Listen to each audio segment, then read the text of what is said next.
आज तर लईच मधमाशा चावल्या भाऊ. लय आग होऊ राहिली. तर hello guys, welcome to my new blog. तर आज आपल्याला जायचं होतं युवराज भाऊकडं. मग त्यांच्याकडे गेलो. तिथं डाळिंबात आपल्याला मध दिसला, मग काढायचा विचार होता. युवराज म्हणले मध काढू.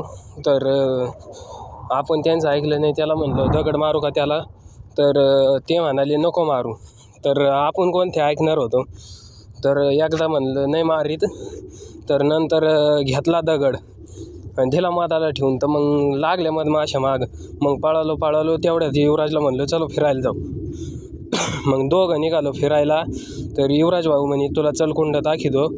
तर गेलो कुंडाकडं, कुंड बघायला. हे आपल्या इकडलं फेमस पर्यटन स्थळ बरं का.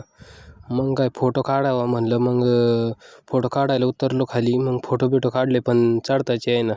मग चढलो कसा तरी. तर भेटू पुढच्या ब्लॉगमध्ये. तोपर्यंत बाय बाय.